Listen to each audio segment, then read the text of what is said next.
Welcome to the Star Wars Vintage Collection Mini Action Figure Review.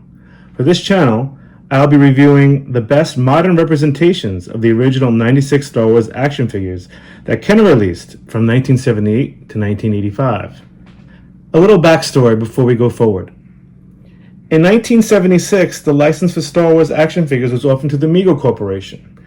If you don't know the Mego Corporation, they were the largest toy manufacturer in the United States at the time, and they made some really cool stuff.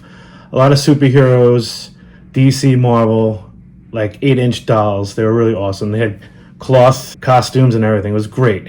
But Mego didn't want to pay the licensing. They didn't think Star Wars was going to go anywhere. So Kenner took the licensing, and the rest is history.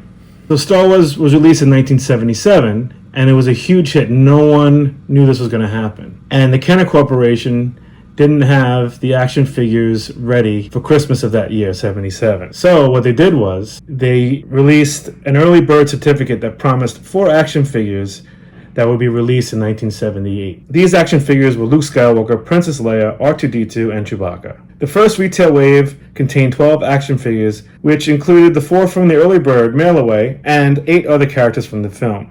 Once Star Wars was released in May of 1977 and its popularity soared, toy history changed forever. So before I get into the actual review of this figure, I just want to give a shout out to Kevin McVeigh.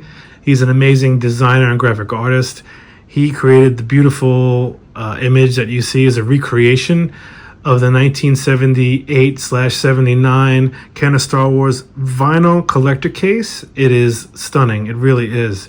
I'm going to leave a link for him if anyone is interested in graphic art or design. Kevin is the man to go to.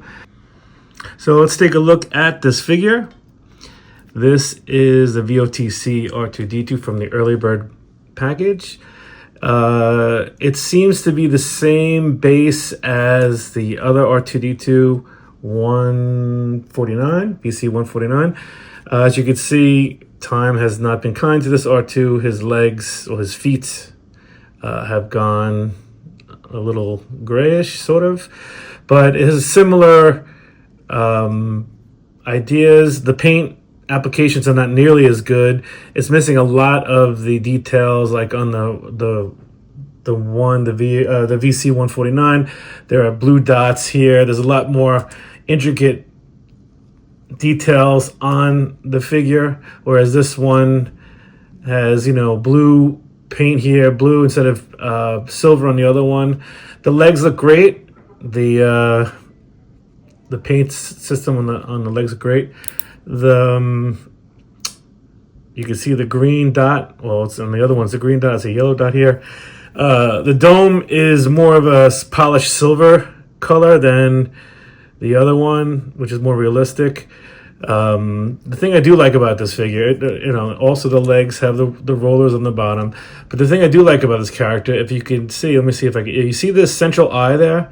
So if you shine light into the top, it'll glow, which is kind of neat. And this kind of does have an interesting play feature if you were into that sort of thing.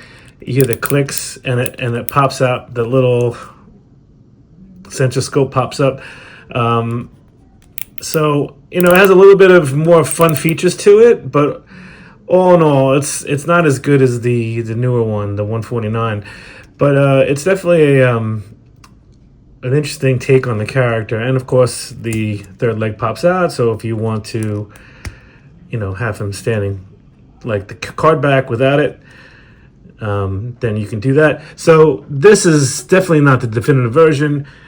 The 149, VC 149 is the definitive version. So with that said, I'm going to delve into this VC 149 R2-D2 from A New Hope. As you can see from the image on the card, it actually looks like the end of the movie at the medal ceremony at Yavin. So let's take a look at this action figure.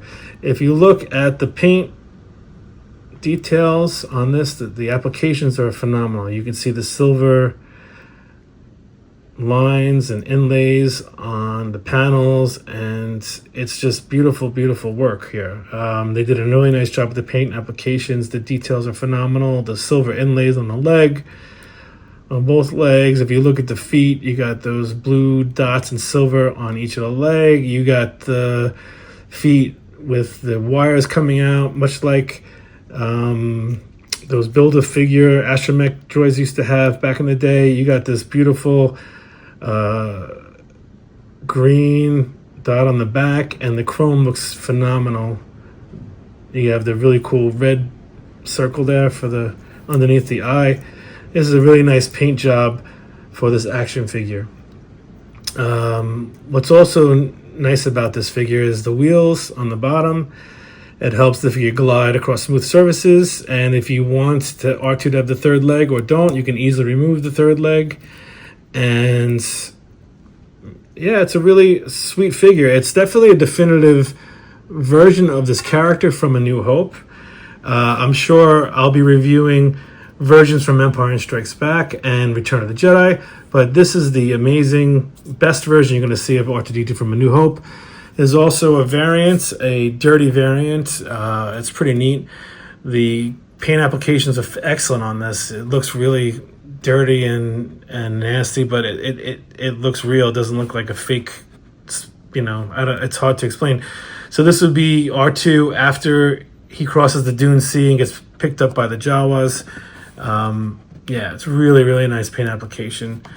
So yeah, if you want the clean one, you can have it. You can have the dirty one, or you can have both.